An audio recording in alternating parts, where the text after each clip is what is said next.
we were the first launch company that is not our group in France trying to build a launch vehicle.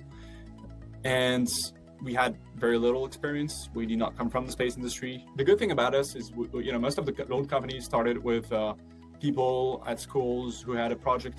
They had a technology, they want to make it a product.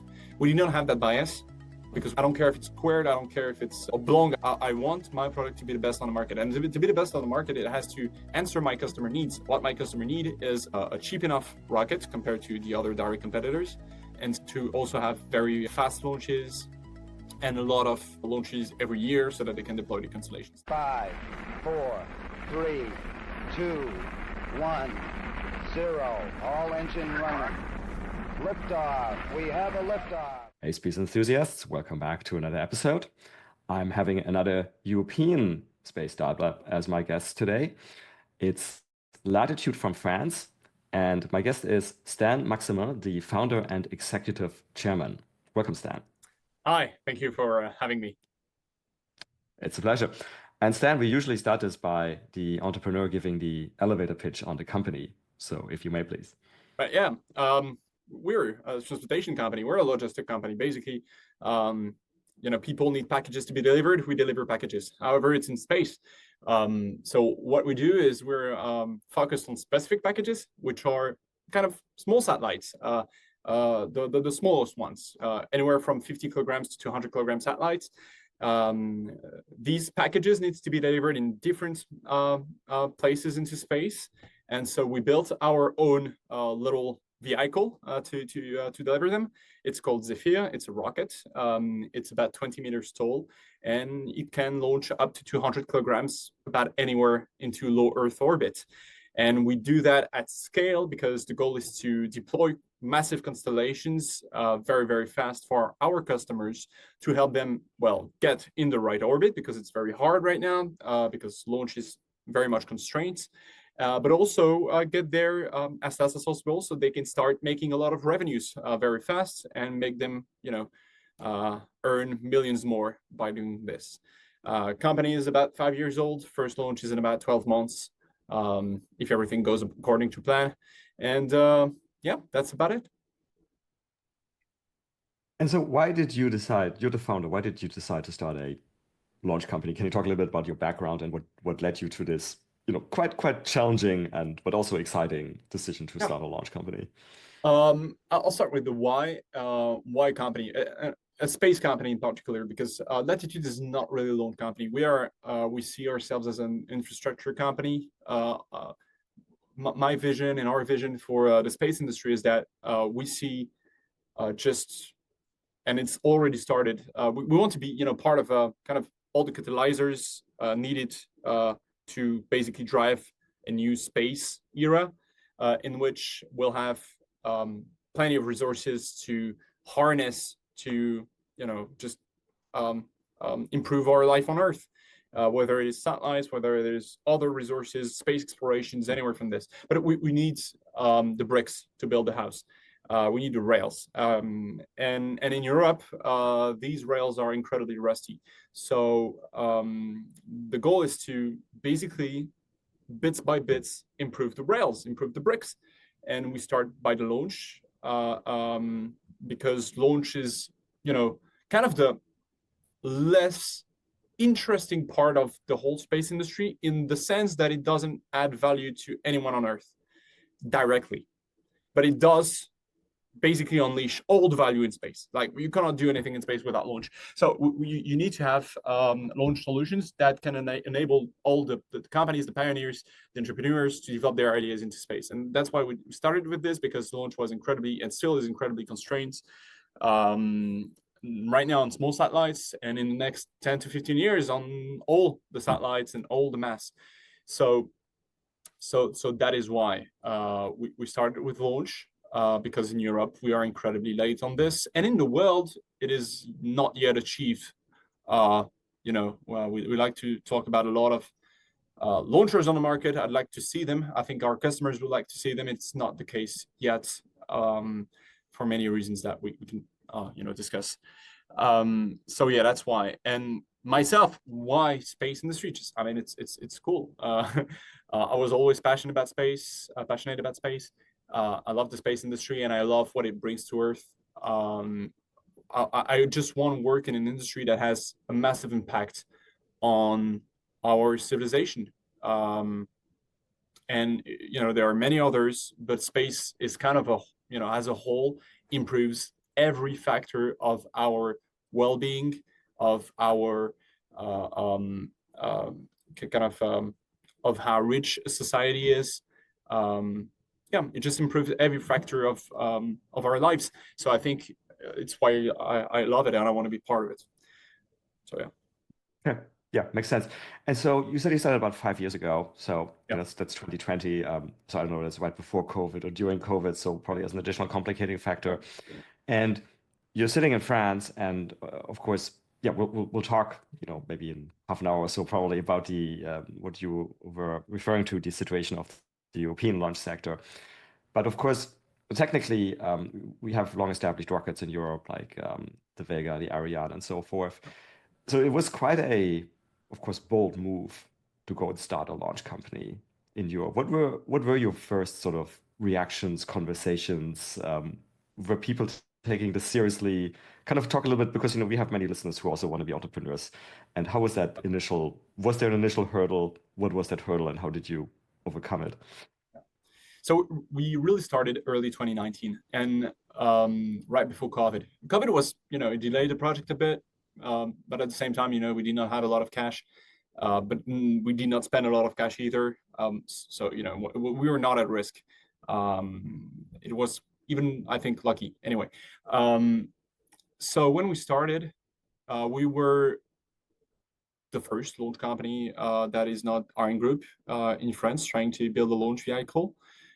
And yeah, we had very little experience. We did not come from the space industry, mostly. No like legitimacy, no nothing. So the discussions went from people who were like, who realized the amount of problems Europe had in the launch sector, particularly, and that were like, yeah, we need to change the system, we need to change how we do things, we need to change all of that. And so we had incredible support from some of these people very early on, which even surprised me. Then we had people who said, I mean, you do what you want, guys. I can be of help. I was wrong on so many, on so many things, on so many levels, about SpaceX, about other companies. So, I'm not going to judge you. And people just did not believe we needed new rocket manufacturers in Europe. We didn't need micro launchers. We didn't need any of that. We didn't need new space. And that took a while to change the ideas. I think most of these people kind of realized that, well, first of all, there is an interest. Second, we can hire and hire great people and invent new methods, new processes to develop faster, cheaper, and better, that we can develop new technologies. And that even if we fail, that is a big plus in the entire economy. Moreover, we do that mostly on our own funds. So, what's the risk? And so there was a big change in a lot of people's mind at the space agencies, at the governments, in around end of 2021 and in 2022. It took a while, but yeah, it took off. Sorry. Now, the next step is to actually realize that you'll never improve on the launch industry if you don't actually allow people to compete for the next big thing. And the next big thing is not micro launcher. The next big thing is who's going to be the next European launch provider that's going to be able to compete on an international level. Because ArianeGroup's not doing this, or you'd have to rebuild it again. But yeah, it would not be possible. So, but that's again another topic. So that was kind of the beginning. It was the good thing is, as people did not really believe in it, and we're like, oh, well, you're cute, go have fun in the playground. They also kind of underestimated us and did not really were actively going against us, which was was kind of cool. And people trying to undermine us came when a bit after we showed we could actually do things. Like after we tested engines and stuff like this, when we showed we could do stuff and be serious, that became a problem for a lot of people. And then it became a bit vicious for some of them, but that's part of the process. I think SpaceX faced the same issues. Every startup, I think in Europe, most of the startups want to develop themselves, become giants, or at least market leaders. And of course, that's going to create friction, and that friction creates competition. That competition creates competitiveness, and in the end, innovations and greatness. So I think it's part of the process, as long as it stays, let's say, fair play, which is not always the case, but it's part of it. And then, so you mentioned engines there in the middle. So let's talk a little bit about your product. You described it yourselves as a delivery company. Like, what is your delivery vehicle? And then, actually, also, I guess, as part of your initial story, there's obviously now many different types of launch companies, many different sizes, form factors, and so forth. Can you describe basically what your delivery vehicle, what your product is, and also why you decided to go with that specific format? Yeah. Well, to start with the product, the good thing about us is, most of the loan companies started with people at schools who had a project. They had a technology, they want to make it a product. We did not have that bias because I don't care if it's squared, I don't care if it's oblong. I want my product to be the best on the market. And to be the best on the market, it has to answer my customer needs. What my customer need is a cheap enough rocket compared to the other direct competitors, but also a cheap enough service that compared to other solutions like rideshare, flights, it is better.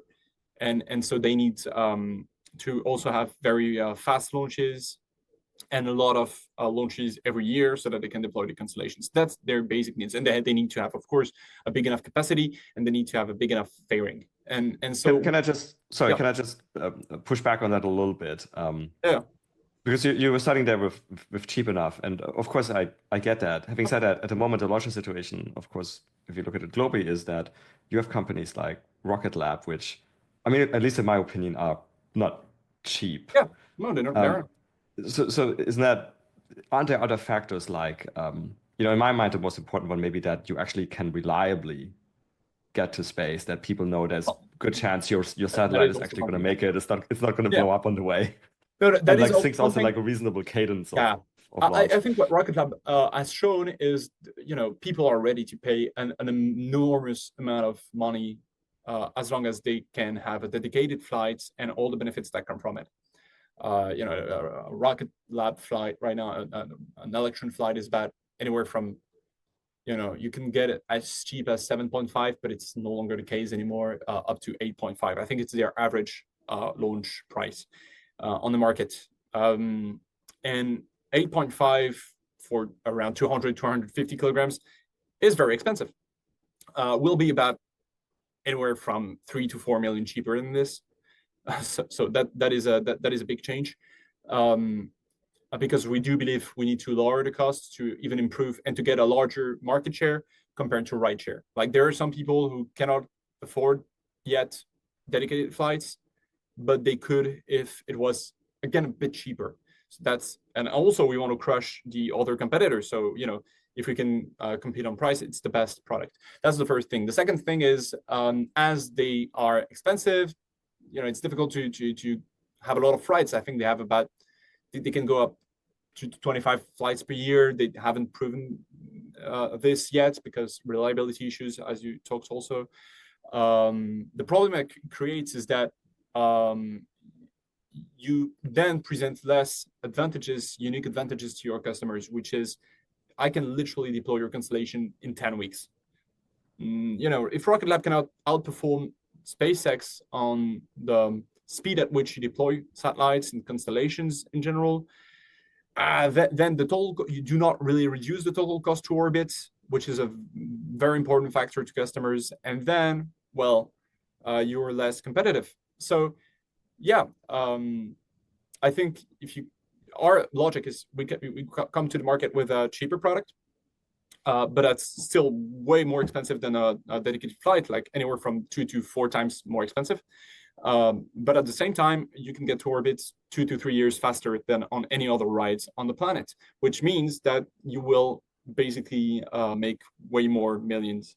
To give you a quick calculus on one of our customers, it would cost him about 75 million to launch with us, and that's the direct price, and we can deploy in a matter of weeks the whole constellation. It would cost way less on SpaceX, like it could cost around 30 to 40 million, but the total costs, like waiting between each rideshare launches, the cost of going in the wrong orbit, which reduces your performance, the cost of waiting because you have to ship your satellites way earlier on SpaceX to be integrated. All that amounts to about anywhere from 40% to 2 times more expensive than dedicated flights. And that is the total cost orbit. And that is what matters in the end, because you are deploying CAPEX into space. So basically it's kind of, cash machines at casinos.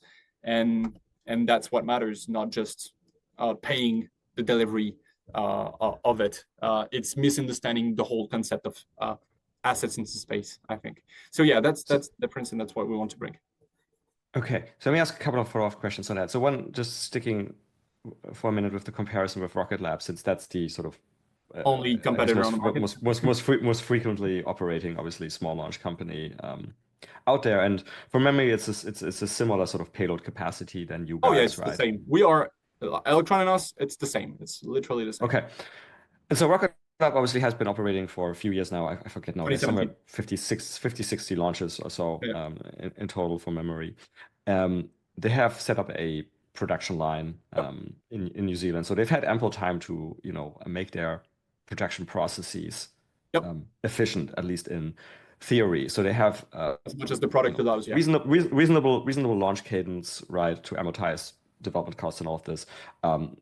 They should have achieved a certain level of production efficiency on a high level, given that physics-wise you're similar size factor and everything. How will you be able to lower the cost, be much cheaper, or do you think it's actually that Rocket Lab could be much cheaper? There's just not enough competition, and they're choosing to price higher. Oh, no, because we know their cost. They're a public company, so we know what a rocket costs. It's about 7 million in their case, and they've so it's not like there's humongous, ridiculous margins. Quite to the contrary. No. Literally now they are increasing the prices to make money, to stop losing money at least, because they make margin costs. They make the COGS are about 7 million, but in the end they are not turning any profit from the launch business yet. How do we do this? It's a combination of a lot of stuff. It's a combination of methods, processes, technologies, and approach in general to how do we design a launch vehicle. First of all, they pioneered small launch as much as SpaceX did back when Falcon 1 flew, but it's very old technology. When I say very old is thanks to them and a lot of other competitors, we have learned a lot through hiring the people who worked with them, through watching their launches, what happened, what did not work, and stuff like this. And a good portion is when you design a rocket, you make high-level requirements choices. So, technologies, what fuel you use, all of this, and some of them you cannot change at all. And so you have to make some good choices at the beginning.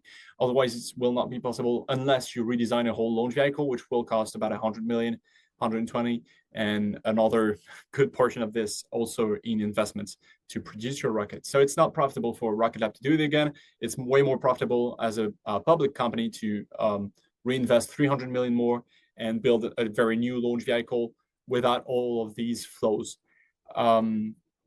But that worked in their case because they were still alone on the market, which where you just have basically price leadership, price monopole on the whole market.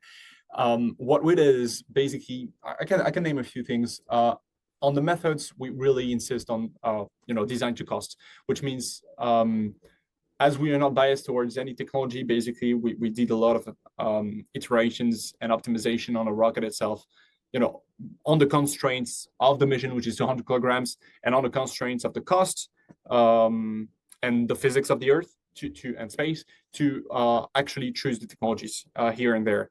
And you can build a very optimized rocket like Electron. You cannot build it at a very low cost. Their problem was that they use technologies that are on one part super expensive and on the other part very low performance. I think it's about and not at the right place, in my opinion. Like the tanks in carbon fiber, super expensive. Electronics, super expensive. The rocket engines are super low tech and super expensive, which is a big problem. And so what we ended up doing is watching all of this and making iterations upon iterations. So we have softwares and people dedicated to this. We can make generations of launch vehicles that we test, that we simulate, depending on the launches, random or not. And then we can iterate on all of this. And compared to others, we can do this in a matter of hours compared to a matter of months. And so what that leads is that we made choices that are honestly very good choices. Like if you go to the engines are a big part of your performance and a big part of your cost. So you should really focus on the engines. Each of our engines is about 100K. We have 8 engines, 7 on the first stage, 1 on the second stage. So that's about 800K in propulsion right there. For Rocket Lab, it would be about 2 million, 3 million. So that's a big decrease in costs while having way higher performances engines. We can do this also because we benefit from new technologies. Like we now can print engines that are way bigger, which means we have less engines, and each engine is way more performance. And that's pure physics. Like a bigger engine will always be more performant than a smaller one on every metric possible. We also used just better technologies that are not more expensive, that are even cheaper. They are using electrical pumps. That's useful, that's easy, but that is incredibly low performance. And that means that they are forced to use much more expensive materials and products on the stages, on the tanks, on the electronics and stuff like this, which we are not constrained by because our engines are very efficient and we'll get them even more efficient in the next few months. Which means basically we can use aluminum tanks, which are incredibly easy to build, incredibly easy to design, incredibly easy to change, to iterate also on. Also electronics, we benefited from 10 years of development in the electronics world. So it is still very, very expensive in the space industry for a reason I completely ignore, other than space grade electronics, but we still can develop stuff. Like our onboard computer is a few thousands of euros. It would be tens of thousands, if not hundreds of thousands back in the days, and still for other competitors. We also have an approach which is, we design everything in-house, which means basically we have the control over a lot of stuff, which also helps on iterations. And we are also ramping up the production in-house, which means we can prototype and test stuff very, very rapidly. I think basically you cannot have a cheap rocket just by being more intelligent than another or having an approach or magical technologies. A lot of people will sell you that magical technology is like, hey, hybrid propulsion is magical, it's cheaper. No, guys, it's not how it works. Or I have methane and methane is magical and it works. No, it's not. You are going to make a product. That product is going to be shit. But it's the first iteration and you have to make it. You have to, somewhere you have to put down the pen and say, okay, well, that's going to be it. And it's not going to be very powerful. It's not going to be very performant. It's not going to be very cheap. Like our first rocket is going to be about 7 million to produce, around this and to launch, which is still kind of the cost right now of an Electron. It's not optimized and not, so that's a very thing yet still to have. And what we then do is, okay, right, and then we test everything and we have real world data and we optimize our software, our methods, our data with all of this, and we make iterations. And that's where the difference is made. How fast can you make the differences? Can you make the iterations? Can you rebuild products? And that depends, again, on how your software performs, on how your methods perform. And that's where being able to make an iteration in a day and test and build it in a week, test it in a day, and reiterate, just makes the difference, because Yeah. it is way less expensive in the total non-recurring costs of development, and it means that we can also go to the final version way faster than anyone else. Okay, so a lot of the things that makes sense. A lot of the things you mentioned is basically about being not the first mover, you were benefiting from later mover advantage, and that makes a lot of sense to me. I want to come back. So you mentioned somewhere in there talking about like, high level design decisions you have to make at the beginning. And we could talk about a lot of them, but since we don't have infinite time, let me just ask about one obvious one here, which is the size of the rocket. So Yeah. and you're around from memory 200 kilograms payload capacity to a low Earth orbit. There's people out there who say like, no, it's got to be like more than 1 metric ton, and there's people who go to like 5, 7, Yeah. Falcon 923, New Glenn 45. How did you guys make that design decision? Because that's then also segueing us back to the market and the commercial demand. Yeah. Well, market. The first decision around the capacity was market based, and it's still market based. And we've made evolutions. At first, it was 70 kilograms, then 100, and now it's 200. And we have plans to go up to 300 and 400 if the market needs it, which would be just a few flights per year, and we're still studying if it's profitable or not to do so. So it's purely market based. We see that in average right now it's about 100 kilograms per plan that's needed for constellation, and it will grow to 150 to 200 in the next 10 years by the end of the decade, more precisely. So we're already in 2025. So yeah, we made a rocket that matches the market's needs, and we did that by just spending times with the customers and listening to them. And believe me, it seems very, very basic, but believe me, not a lot of people do it. So we did that, and that then gave the design. Another thing is it is way more complicated to design a 200 kilograms capacity rocket than a 1 ton.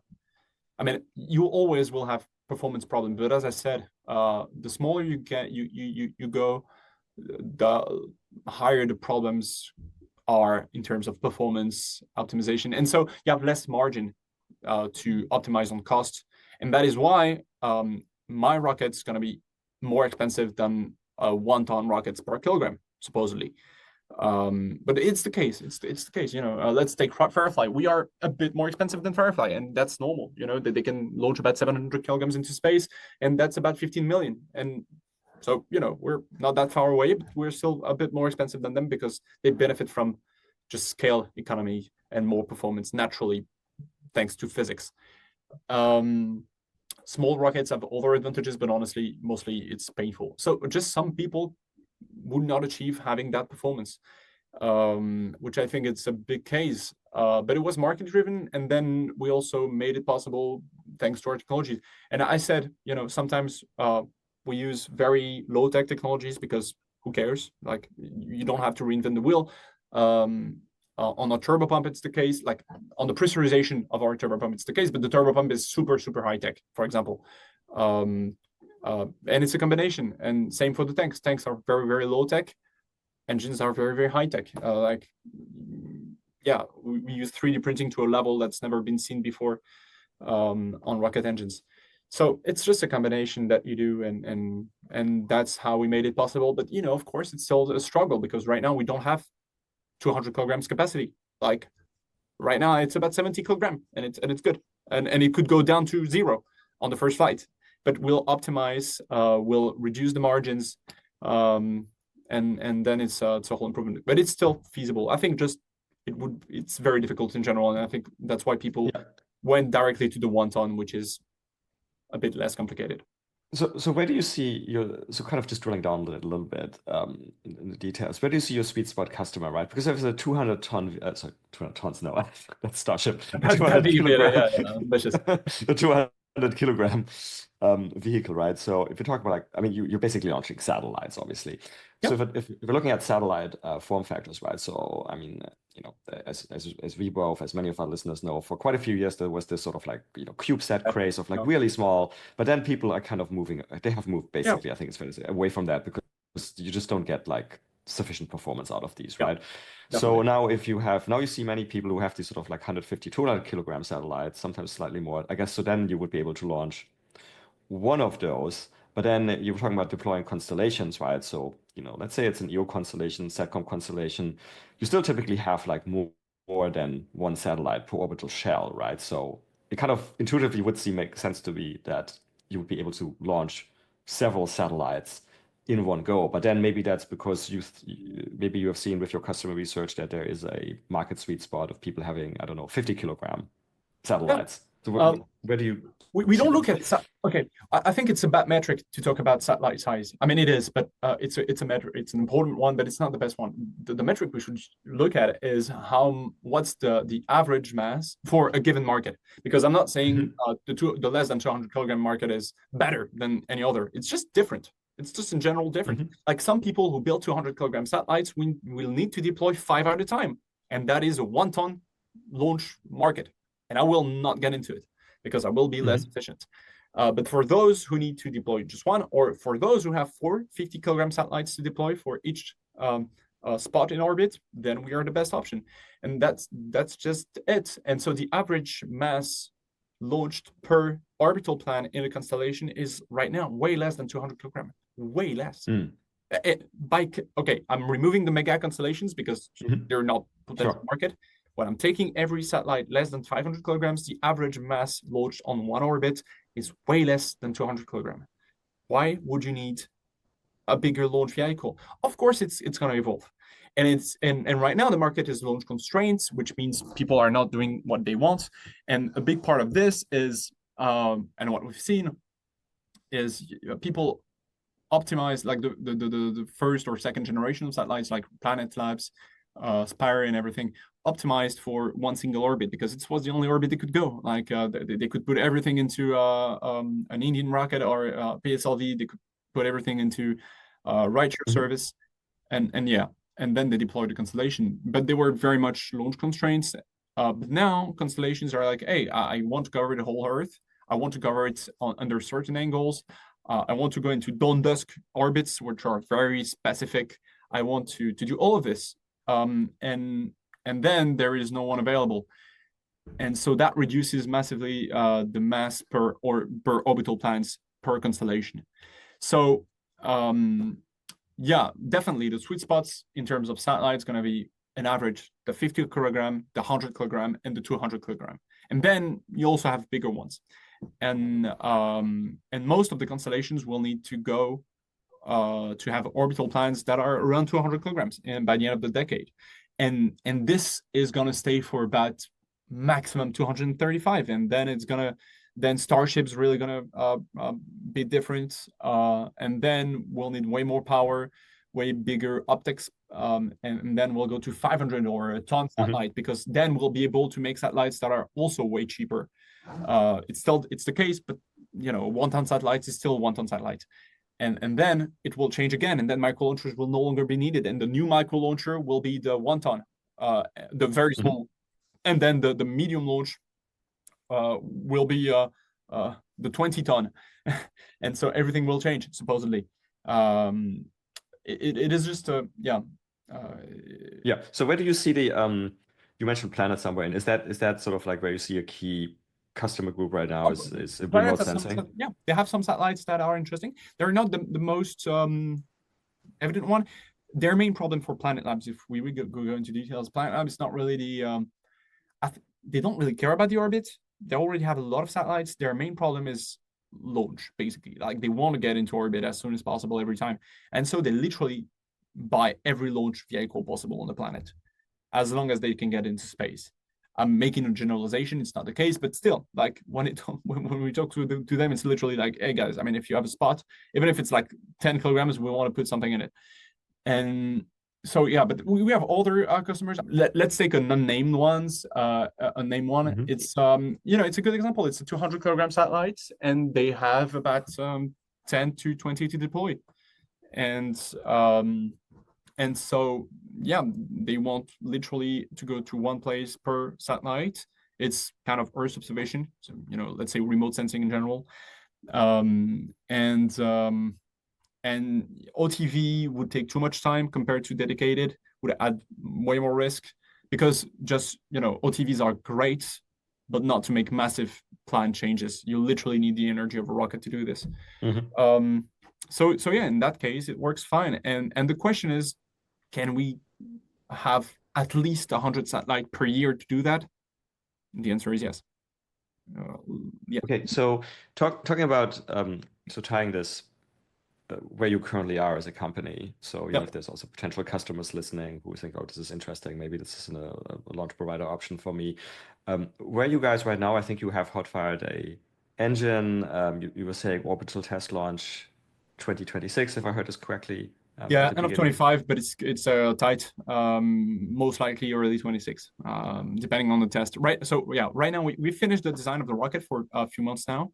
So the whole rocket is in a critical design review. We have passed the critical design review, and now it means we're building every component of the rocket as we speak, and testing them. And so that's the fun part, but also the difficult part because you have now to manage all the suppliers, all the production in house, all the testing. Um, let's say big milestones. We are building the tanks as we speak. Well, they're already built. Now we have to weld and test them. So it is literally going in the next few weeks. Electronics, we have received most of the prototypes already working,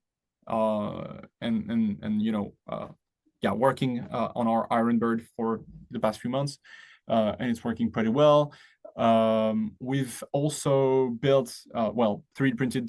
So we have hot fired an engine. It was the prototype of the flight engine. It was 2 years ago, and now we are gonna hot fire Saturday. If it's not Saturday, perhaps Sunday or on Monday. The flight engine. So that's going to be great. So that's the engine in its configuration. We have tested the turbo pump in December. It was a success. So pretty happy about this. It was a very, very high risk test, and high stakes test. So that's great. What's next? Testing the engine in its full configuration next. Before summer. Assembling the stages, testing the second stage, testing the first stage, launching it, and that's about it. So everything that's about a 12 months process that we are currently under, depending on the actual problems we'll face. Okay, gotcha. And so for the potential customers, is there a user guide out there for the rocket already? Oh that yeah, people yeah. can So look it's at? not public. Just hit me up or just Okay. announce a request. You'll have the V2, which is beautiful, by the way, and you'll have all the data necessary about Zephyr. Okay, good. And where are you guys going to be launching from? First launch, I cannot say yet. Let's say so. Nothing is official. Oh wow, difficult to say. Of course, Launch Guyana is going to become something. I cannot go into more details, but French Guiana, of course. Then we are making a choice in Northern Europe and making another choice for another mid-incline launch facility. So from where we can launch mid-incline, but also SSO if needed. And I'd say it is Southern Hemisphere. I will not go into more details. Interesting. And so speaking about the first orbital launch, I guess a couple of questions. So very quickly, some people decide to do suborbital launch to test systems before an orbital launch. You guys, I think, deciding not to do this just for for the non-technical audience, maybe sort of very high level understanding or like advantages, disadvantages, but very, very briefly. And then, well, let's start there, and then I have another follow-up question. Okay. Suborbital launch are interesting when it's the full-size rocket. That's my only point. It is not worth the effort, the time, and the investment if it is not full size and with the real technologies and systems. That is it.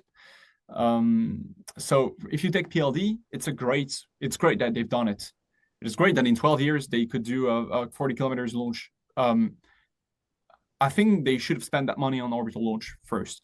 What I think is a good idea, if you need to gain more time, just that's what Astra did.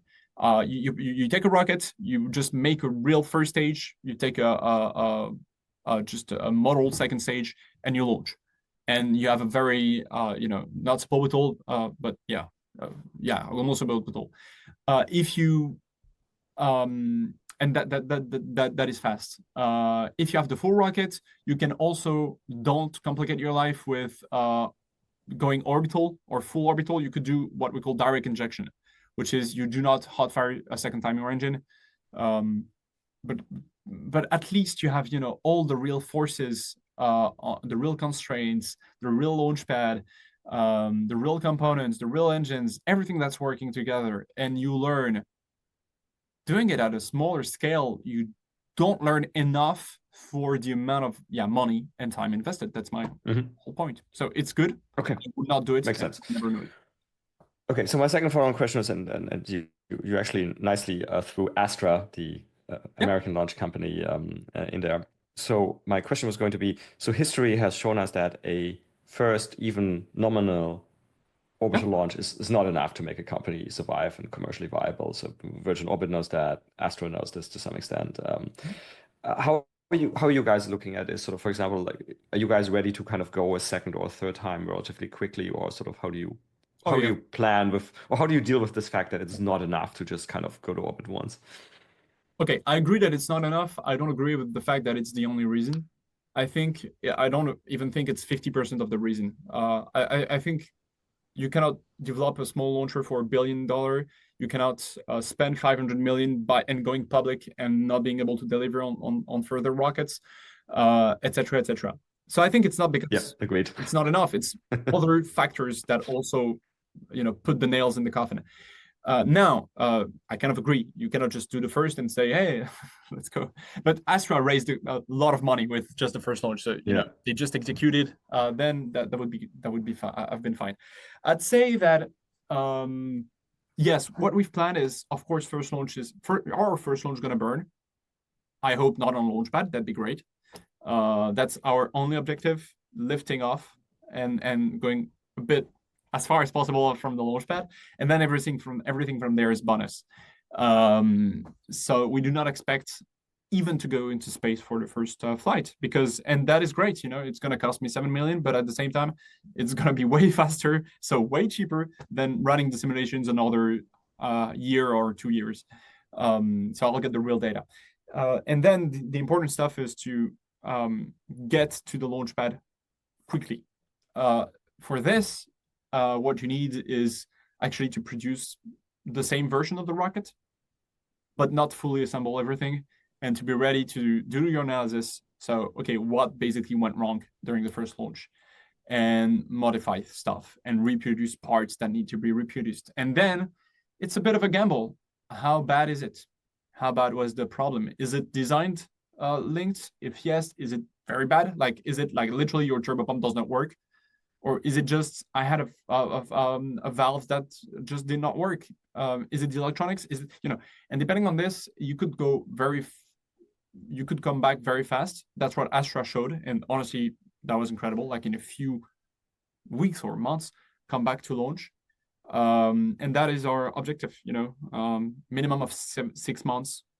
It could be way longer if it's a big problem, but minimum of 6 months, we can go back to the launch pad, launch again. So we'll have 2 other rockets ready to be reassembled on the side, modified, and launched. Makes sense. We'll probably burn another one.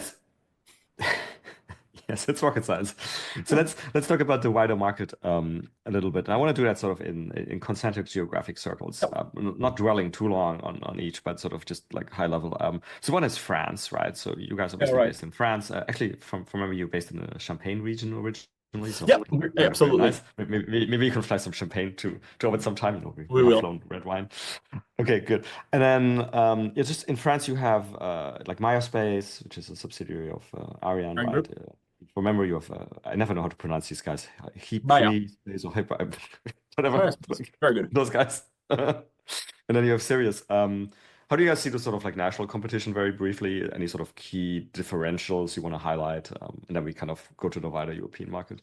I think I don't see national competition as more important as European or as more important as international competition. We are all competing for the same talents. Well, I'm asking, so my rationale, we are asking for it because obviously some of the, let's call it sources of funds, whether it's grants or contracts, are obviously given on a national level, right? So the French Treasury and government has to of course. No, I mean, I agree. Now, again, most of our money are from private sources, which is a big difference compared to the others. Not to Maya. Maya, it's private also. It comes from Airbus and Safran.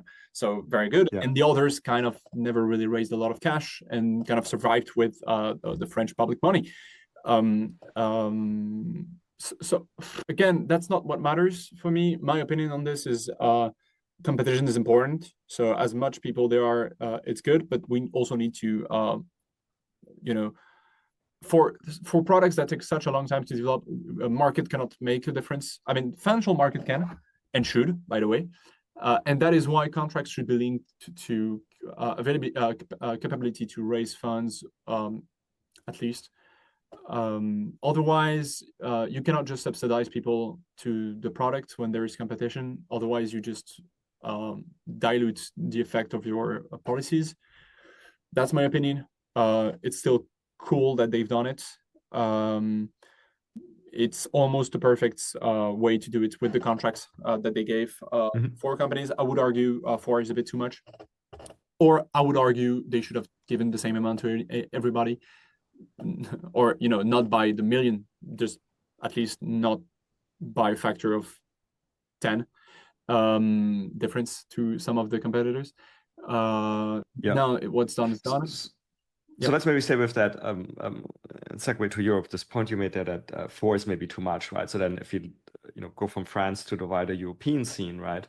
And I'm going to sort of mention some of the European launch companies out there, just in case our listeners don't know all of them. And I fully realize that these like different sizes and different types of rockets and so forth. But so the French ones we already mentioned. Then I'm going to forget someone. In Spain, you have PLD, which we briefly mentioned as well. In Germany, we have Orbix in the UK, which RFA, ISR, Heimpulse. Heimpulse in Germany, and then Siderius and I guess Avio, very traditional. That's about it. Italy. I think that's about it. That's if there's about something else in another country then I'm forgetting. I apologize.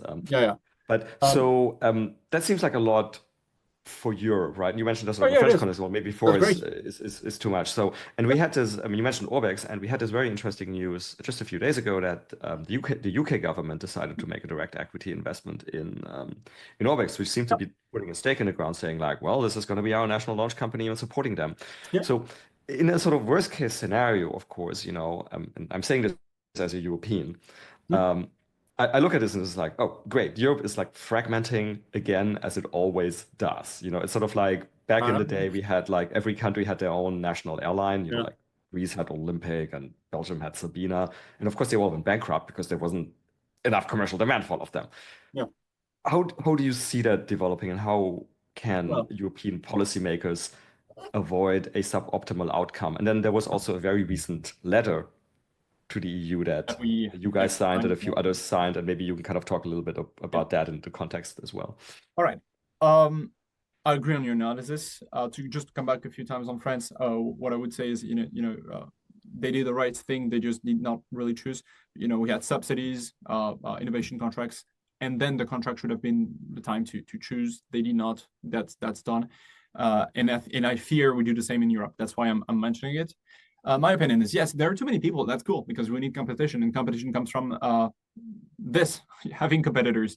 That's something that makes me laugh every time. We had the European Space Conference recently. Everyone talks about competitiveness. It's the word. It's competitiveness. Last year was sovereignty. Now it's competitiveness. Lovely, guys. But nobody actually knows how to create competitiveness, because nobody talks about competition. If you want competitiveness, you need competition. Otherwise, you're just lying to yourself. And nobody wants competitiveness, because in Europe, competitiveness means we'll have businesses that fail. Exactly. Wow. Yes, like your national champion may fail. Yeah. And that is okay. So and that is absolutely ridiculous in many ways. Now, my vision for Europe: micro launcher is very cheap. So that is why we have nationalism. When you can just spend 100 or 200 million on a rocket, I mean, anyone can do it. It's incredibly cheap at the for states. So that's why we are all on national level. Now, when it comes to the long term, because everyone in Europe, as far as I know, wants to become the big dog, wants to replace ArianeGroup. And for this, no state can do it alone. No state is willing to put the money to do it alone. And the financial markets in Europe is not enough as well to do that. So we cannot replicate SpaceX model in Europe as easily. We need actual support from other state members. For this, I am not seeing a national champion winning. That means that even Aryan Group will not be enough because now we have built national champions everywhere else. So France cannot just say, "Hey, Iron Group is supranational." Yeah, no, it's considered as French as it should by just the decisions that are made and the way it's done. So I think for the future, and the ELC is part of this. In my opinion, if someone wants to win on the long term, not just winning the DLC, because winning money is just useless. The question is who's going to be the best. And in the long term, you need to have the support from all the countries. For this, you will need to make an alliance between two of the biggest countries. So the two biggest countries are France and Germany. So either a French-German alliance or German-French alliance. Either one of the other, so Spain, Italy, and the UK allying with either France or Germany. That's what I'm seeing. And for this, you need to put down your ego and to be willing to work together and not to rebuild Iron Group. And for this, it has to be led by founders, not by countries, which is absolutely horrible for a lot of people. But I think it has to be done. And yeah, so that is basically my vision. And so you need to do this, and then you need to still bring competition. So you need to have multiple winners at the ELC, so that they can compete, show what they do, how much money they raise, what's the commercial traction, and then in 2 years you make another selection, and you cut one loose or two loose. I don't know. You make a selection, and then you keep going and you keep going, and you're gonna have companies that just fail, and is normal. And the people that's how it should be in capitalism. That is how it should be. There should be winners and losers. Are losers. we in a capitalist world or not? Yes. Yes, we are. I mean, it's literally the basis of our societies. Why are we afraid of having companies that fail? It's just beyond my understanding. But that's how it's been in the space industry, and we can see the results in both the telecom and launch industry. And so if you take it now from Europe to the last biggest concentric circle, which is globally, and so of course people always think like, SpaceX and now Blue Origin maybe because they just launched Blue Clan, right? But the world is even bigger, right? So yes, it is. So I can see, of course, if you have, we're talking about types of customers, if you have, demand that's government linked, of course, they can be directed in certain ways for industrial policy, right? But if you're a commercial company, let's say a commercial remote sensing company, you could also go to an Indian launcher or Korean launcher or Japanese launcher or Australian launcher. How do you see that larger global? Yeah, that's what matters. It's international competition. That's why, it's, of course, Europe is important, but because it's where we'll be fighting on people, on funding, most of the funding, and on national contracts. I mean, at least European contracts. But what makes most of our launches are going to be international customers or European customers that are going to be choosing all the other people outside of Europe too. For this, basically, it's how you just have to have the best product. That's how it should work. I'd say we still have an advantage in Europe, not as much as the US do, but the US is the best for this. You have a huge, massive national market, which helps you basically have way more cash. It's not always good to have way more cash, as has been proven by, again, Virgin Orbit, Astra, and other people. But sometimes it can be well managed, like SpaceX is showing every day. But still, you have way more cash. You have contracts, not way more easily, but you have way more contracts to compete on. And yeah, so you still have this in Europe at just a lower scale. And I think it is still a big advantage compared to smaller states that still have a space capability, like Japan, South Korea, India, but are not as big as Europe. So, and that is why one of our advantage in Europe. We can still build things because we still have a lot of skills and a lot of contracts to spread. I'd say, but in the end, you just have to be better than the other counterparts. So, how do you be better than the Indians that have very low cost people, but great engineers, but paid way less than in Europe?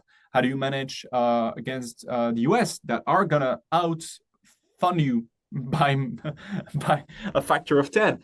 Yeah, you just have to try to be smarter, to do better products, and that is why it's difficult in Europe, I think. Yeah. But yeah. And so I'm going to ask you, as we're winding down here on time, let me ask you just like some quick fire questions on sort of Yeah. potential future of the product. Because we're talking a lot about sort of like competitive differentials, Yeah. right? And different companies decided to do different things. So we're talking about US launches, right? And of course, the initial key differentiating factor for SpaceX, well, at least from the Falcon 9 onwards, was reusability. Is that, how do you guys think about it? Is that something Yeah. somewhere on the timeline? Yes, it is definitely not on Zephyr, not profitable, not worth it, not interesting, too costly. Definitely on the long term. Okay. Let's say next And one is going then to be reusable. Yes. got you. And then the other thing that some launch companies have decided to do is basically, I mean, we've been talking so much about Rocket Lab, right? Is saying, okay, we're a launch company, but actually now we do other stuff as well. Now we do spacecraft platforms as Yeah. well. And then some people have even decided to, well, Astra wanted to do it, they never got to it, and then Phantom Space, much earlier stage, they were talking about even doing their own applications in the sense of we're going to have our proprietary constellations for some use cases, which then, of course, creates internal launch demand. Of course, I mean, the main example of that is SpaceX, right? Where Yeah, the largest part of their launch demand is basically internally created by Starlink. well, it's How do you think about that? I think it's just normal. Look at Airbus, look at Boeing, look at Lockheed Martin, look at Northrop Grumman, look at any big space company in the world. You have to do a lot of stuff because you have developed a lot of skills, a lot of technologies, a lot of great people that can do other stuff and improve on other stuff. So it's a very normal stuff. It's a lot of stuff. Sorry, it's a normal way to do to develop your business. I do not believe into a single product company, but I do believe in a single focus company. Like until a certain point, you have to focus on one thing. I think that didn't help Astra. I think Rocket Lab did an amazing job at it. SpaceX definitely did an amazing job at it. But yeah, I think there is a timing to everything. So yes, it's definitely part of it under our vision, which is building, the building blocks to develop the space applications in the future. And then so vision, that was going to be my next question. So if you look kind of 10, 15 years out, what is your vision for Latitude? We have to increase tonnage into space. I was going to say by tenfold. I don't know how you, like 1,000-fold. Is that English? So so by 1,000-fold. So we need way more capacity. We need it way cheaper. But launch isn't everything. We need cheaper satellites. We need cheaper spacecrafts in general. We need way more performance in space. We need a lot of stuff because there's going to be a lot of new technologies and markets and use cases. And yeah, so our future is, again, doing this, giving all the building blocks to the people to develop themselves into space, develop their businesses in space.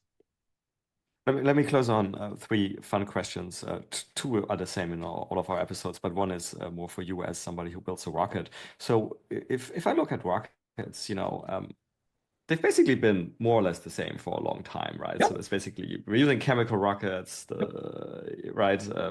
Even stuff that people think is new, like reusability, is not really new. I mean, the space shuttle was basically largely reusable. Do you see anything on the horizon where you think like there's going to be some sort of interesting technological innovation? No. It works, so why overcomplicate things? No, it's not a question about. I think physics is a bitch. The Earth also is a bitch, and when you combine the two, you are very constrained. Now, just basically, we haven't moved on from and we do not know another way to propel things other than push a lot of matter into one way to go the other way, and as fast as you can. So nothing's going to be revolutionary. That's why I just, when people say, oh, my technique is revolutionary, like it's 5% better. Well, I mean, 5% better on rockets, my man, I'm taking it, but still, it's not that revolutionary, believe me. I think the big changes are going to be, when we can improve 50%, 100%. And for this, agreed. Either you're going to very weird propellants that you don't want to be using. And the Russian did a lot of stuff like this. That never flew, but still, that's funny, but that's not going to happen. Either you really have to develop very radical changes, and it's not going to be aerospike, it's not going to be hybrid, it's not going to be hydrogen. it's going to be way, way, way different. I have no vision on what it's going to be. I have a complete certainty it has to be developed by someone until a point. My message is just stop thinking your tech is revolutionary because you have a 15% increase in thrust. I mean, it is not how rocket works. It is not that easy. Point taken and agreed. And so the last two questions, which are always the same. First is, so you're doing Latitude now. You're obviously very, very excited there, which is great. But you know the space sector at large. So if you weren't doing Latitude, are there any other specific things in the commercial space sector you find interesting and worth watching at the moment? If I had to go into space, yes, there are a lot. I'd quote a few. For some of them, it's the business that I find incredible, or at least interesting, even if it's crazy. And for some of them, it's the people I would want to work with or for. In-orbit manufacturing would be something I would love to try to crack. That is just fun in general, and it could completely fail, as it could be very, very important. I think I would love to work otherwise for very products, product Exotrail, for example. That'd be a great company to work with. I kind of know the guys. I like the guys a lot, and I love the fact that you have products that are complicated but not as complicated as a rocket, and then you have challenges elsewhere. And I think it's a very interesting challenge. And then you have to build new products and to expand internationally. It's very interesting as well. And otherwise, it would be SpaceX. And I have no shame in SpaceX. I would work for SpaceX. I spent so much time with current SpaceXers, former SpaceXers, and just their discussions is like, yeah, if my company doesn't work, I won't help SpaceX make their vision real. Understood. And then the last question is about favorite science fiction. Do you like science fiction? And if so, what's some of your favorites? Okay, my favorite is by far. It's not the only one, but by far Stargate. I know it's very it's not the most serious, it's not the most accurate. I don't care. It's what I watched on Sundays with my mom. And speaking about different ways of like going to places and that'd be useful. Come on. That'd be very efficient, yeah. But no, just Stargate. I just no explanation. Just I was Wednesday afternoons with my mama. I cannot explain it. Stan, thank you so much. This has been a lot of fun. Thank you for telling us Latitude and where you guys are going, and best of luck with the journey. And thanks, we hope to see a launch in 2026. I hope so. All right, thanks a lot. And that's a wrap for another nominal episode of the Space Business Podcast. Once more, if you enjoyed this, please leave us a 5-star rating on your favorite podcast platforms such as Apple or Spotify.